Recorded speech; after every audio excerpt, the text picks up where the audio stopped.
Bonjour. Tout d'abord, mes sources, tout est exposé et structuré d'après l'exhortation apostolique du pape Paul VI en 1975 sur l'évangélisation dans le monde, et ensuite par le très bel ouvrage du père Jean-François Audrin sur saint Philippe Néri. Alors, l'évangélisation à l'école de Saint-Philippe. Aucune définition partielle ou fragmentaire ne parvient à préciser la réalité riche, complexe et dynamique qu'est l'évangélisation. Il est impossible de la saisir si l'on ne cherche pas à embrasser du regard tous ces éléments essentiels. Mais au centre du message, l'évangélisation contiendra toujours une claire proclamation que, en Jésus-Christ, le Fils de Dieu fait homme, mort et ressuscité, le salut est offert à tout homme comme don de grâce et de miséricorde de Dieu. Dans son exhortation apostolique qui vient d'être citée, le pape Paul VI met pour l'évangélisation la priorité sur l'enseignement, la prédication et les sacrements. Le but étant toujours la communion à Dieu qui se réalise dans la vie des sacrements. Mais le premier moyen d'évangélisation est le témoignage d'une vie authentiquement chrétienne, livrée à Dieu, mais également donnée au prochain. On trouve un tel témoignage pour saint Philippe Néri dans le parcours initial qu'il conduit de Florence à Rome, en passant par San Germano et Gaeta, puis dans sa vie de prêtre à San Girolamo et à la Chiesa Nuova.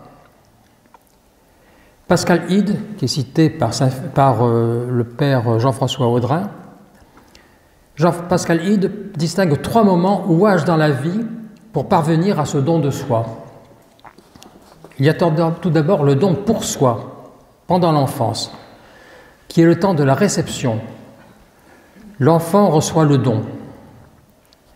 Philippe grandit à Florence dans un environnement familial harmonieux, marqué par une éducation religieuse chez les dominicains du couvent Saint-Marc, dans une ville d'art, plaisante, connue également pour le goût prononcé de ses habitants pour la fête, la raillerie et la facétie, mais qui connaît aussi des conflits, des épreuves, le drame d'une ville assiégée. À 18 ans, Philippe quitte sa famille. À son père qui lui donne une feuille contenant son arbre géologique, Philippe, sans même regarder cet arbre géologique, déchire cette feuille.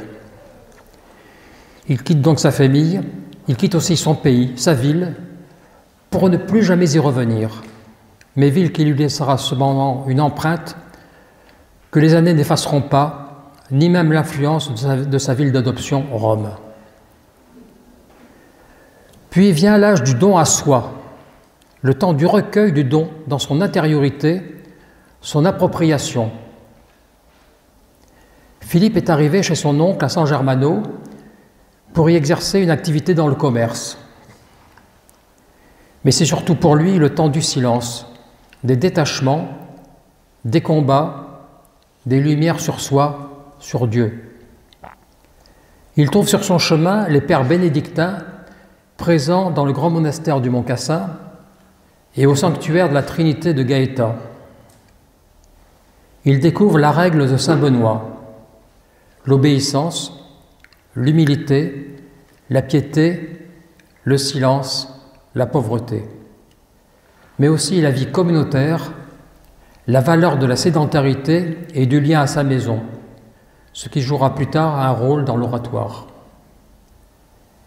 Il trouve auprès de ces religieux la lumière nécessaire pour s'orienter.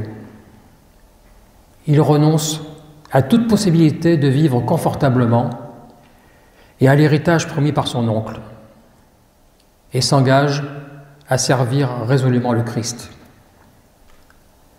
Après avoir quitté sa famille, quitté son pays, Florence, renoncé aux biens de ce monde et choisi la pauvreté, il s'engage à servir résolument le Christ et il part ensuite pour Rome. Et c'est le temps du don de soi. Le don est recueilli pour être offert. Il cherche la solitude pour de longues raisons. va au-devant des pauvres, des malades. Pendant une dizaine d'années, c'est le temps du travail sur lui-même, qui le dispose peu à peu à l'envahissement de l'Esprit Saint. Et ce que Philippe cherchait dans la solitude et la prière, cherchait ce que Dieu attendait de lui, Dieu le conduit vers les hommes et il se donne pour aider les autres.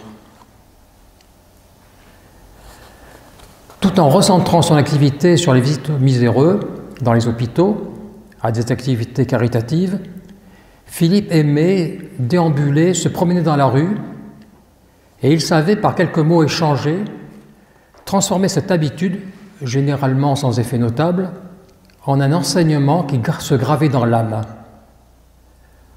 Ce devait être pendant toute sa vie le secret de son action. Son jeune âge l'incitait à se rapprocher des jeunes. Il devint très populaire. Il aimait rire, plaisanter avec eux, tout en tentant de leur donner quelques règles de vie. Il savait attirer et on le suivait. Il aimait s'approcher des pécheurs les plus endurcis pour les conduire au Christ. Et il voyait qu'ils avaient besoin de plus d'attention. Dans une ville qui cherchait à se relever, après les épreuves subies, il y avait eu le sac de Rome, des inondations, c'est un véritable apostolat, aller vers les autres, répondre à leurs besoins, à l'image de Jésus dans Matthieu 9, bouleversé par des foules désemparées comme des brebis sans berger. Il exerça aussi un apostolat de la relation personnelle et de l'amitié, comme voie privilégiée pour ouvrir à la rencontre avec Jésus et l'Évangile. Le monde des banquiers florentins sera son premier champ apostolique. L'un d'entre eux, Enrico Pietra, attiré par Philippe, devint prêtre et travailla à la croissance de la compagnie de la doctrine chrétienne. Plus étonnant fut son approche d'un autre banquier de Milan, qui était suivi spirituellement par un proche d'Ignace de Loyola.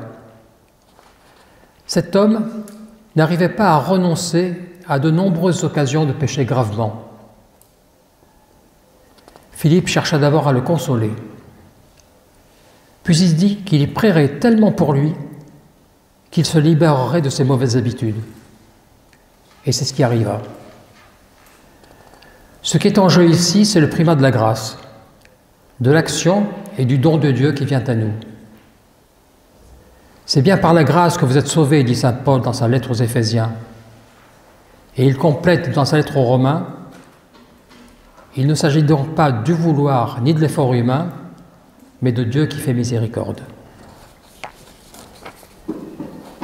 Philippe voulait servir Dieu, mais sans être prêtre. C'est son confesseur, le père Persiano Rosa, qui le décida. Philippe le fit par obéissance.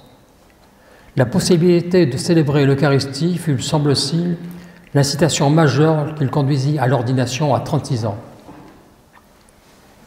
L'accueil du sacerdoce est le fruit de tout un cheminement auquel Philippe est parvenu peu à peu et qui le livre à ce que Dieu veut, comme il veut, quand il veut.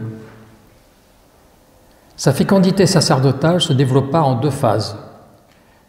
À San Girolamo, avec son ministère, confession, Eucharistie, annonce de la parole, puis à la Chiesa Nova, avec la fondation de son œuvre, l'oratoire, où il ne fait rien d'autre que de pratiquer ce que lui-même a vécu au jour le jour dès le lendemain de son ordination. La prédication évangélisatrice prend plusieurs formes. Ils sont effectivement innombrables les événements de la vie qui offrent l'occasion d'une annonce discrète mais marquante de ce que le Seigneur a à dire dans ces circonstances.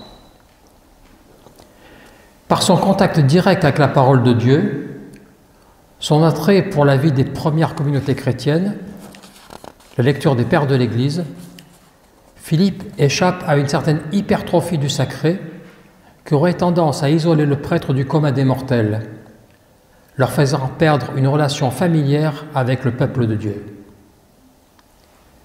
Ces homélies ne sont pas des œuvres de rhétorique. C'est par des phrases simples que l'on touche les gens, pauvres ou riches. Seul compte le naturel.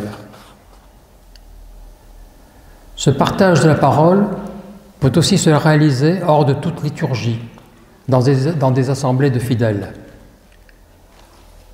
Après sa prédication familière et quotidienne, Philippe pense que ce qui va contribuer à l'écoute de la parole de Dieu, c'est la participation, l'implication de l'auditoire dans les lectures et les commentaires de la parole. Tous les participants attendaient une lumière particulière qui indique le meilleur chemin à suivre. Mais lui, Philippe, se contentait d'écouter, puis de rassembler, d'approuver chacune des propositions comme étant une bonne manière de vivre la joie chrétienne, respectant chaque point de vue, les complétant ou les renforçant au passage, dans un regard convergent et non contradictoire.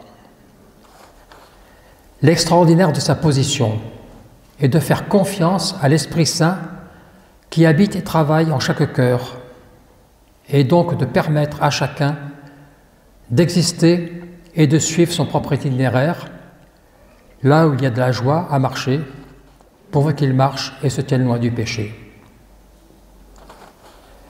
Si Philippe se montrait lui-même obéissant à son confesseur, à la demande qui lui a été faite de rester à Rome alors qu'il souhaitait partir en mission, il laissait à tous ceux qu'il rencontrait une certaine liberté d'expression, d'action, un amour de la liberté acquis à Florence dans son enfance, et qui en gardera toujours une certaine aversion pour tout ce qui contraint, oppose ou nivelle, et aura un goût prononcé pour tout ce qui est différent, complémentaire et rassemble par adhésion volontaire. Philippe n'a pas laissé d'écrit, mais une manière de faire et de faire vivre la vie chrétienne. Peu de jours avant de mourir, il avait demandé à un proche de brûler tous ses écrits. Il est vraisemblable qu'il ne voulait rien laisser qui attacherait trop à sa personne. Un acte d'humilité. Ne rien laisser qui soit un chemin fixé, qui aille à l'encontre de tout ce qu'il a vécu spontanément.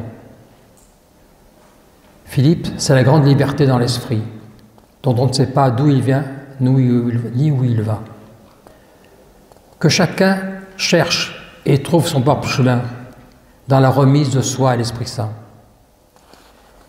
Il y a la parole de Dieu, la vie des saints, voilà sa source et elle est pour tous. L'évangélisation ne s'épuise pas dans l'enseignement et la prédication. Elle déploie toute sa richesse lorsqu'elle réalise la liaison la plus intime et mieux encore une intercommunication jamais ininterrompue entre la parole et les sacrements. Le rôle de l'évangélisation est précisément d'éduquer tellement dans la foi qu'elle conduise chaque chrétien à vivre, et non à recevoir passivement, les sacrements comme véritables sacrements de foi. L'instrument de conversion de saint Philippe était la pénitence et le sacrement de réconciliation. Durant 45 ans, il lui accorda beaucoup de temps et toute son attention. Il était toujours présent, si bien que celui qui le cherchait le trouvait toujours prêt. Avant le lever du jour, jusque dans la nuit, il recevait tout le monde. Il n'hésitait pas à interrompre une oraison personnelle pour donner satisfaction aux personnes qui le demandaient pour une confession ou un échange spirituel. Il disait « c'était laisser le Christ pour le Christ ». L'accueil est vraiment déterminant pour l'évangélisation. Celui qu'offrent les ministres du pardon de Dieu est tout à fait particulier, dit le pape François. Philippe faisait vivre quelque chose de cette présence ardente de l'esprit pour réveiller les cœurs. Le feu qui l'habite, la douceur de l'esprit, passe de son cœur à celui qui l'accueille.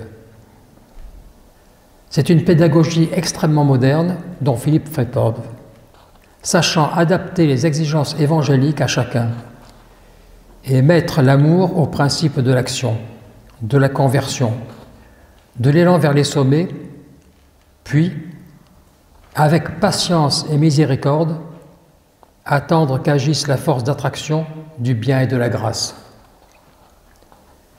Saint Jean-Paul II dira, il basa son projet d'éducation sur la pédagogie de la grâce.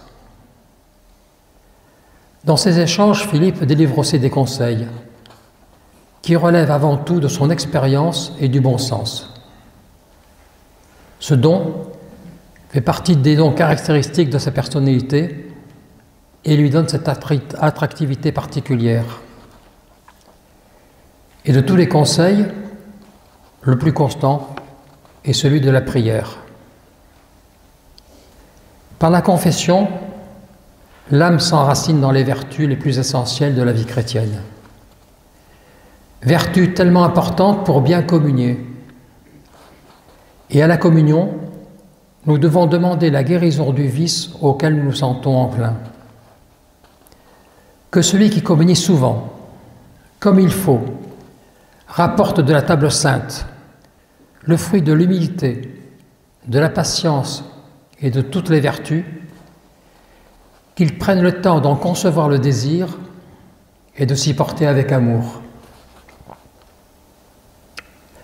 Avant de conclure en donnant 2 beaux témoignages récents sur l'évangélisation de saint Philippe Néri, et pour revenir brièvement sur le témoignage de sa vie, un de ses biographes disait de lui que peu d'hommes ne se montrèrent jamais aussi entiers, aussi constants avec eux-mêmes, et fort peu conservèrent, sans aucune altération, jusqu'à leur extrême vieillesse, l'empreinte de leur enfance. En 2015, pour le 5e centenaire de la naissance de saint Philippe Néri, le pape François disait « C'est le saint de la prière, de la joie et du bon sens. Saint Philippe reste un modèle harmonieux de la mission permanente de l'Église dans le monde. Ce qui caractérisait l'évangélisation de saint Philippe, c'était une attraction particulière que suscitait sa personne. Ce n'est pas d'abord ce qu'il fait qui crée ce lien, mais la façon dont il le fait qui touche les cœurs. Et saint Jean-Paul II dira également que son héritage est pour le peuple de Dieu, appelé à irradier dans le monde la joie et la confiance, et à cheminer dans la foi et l'espérance.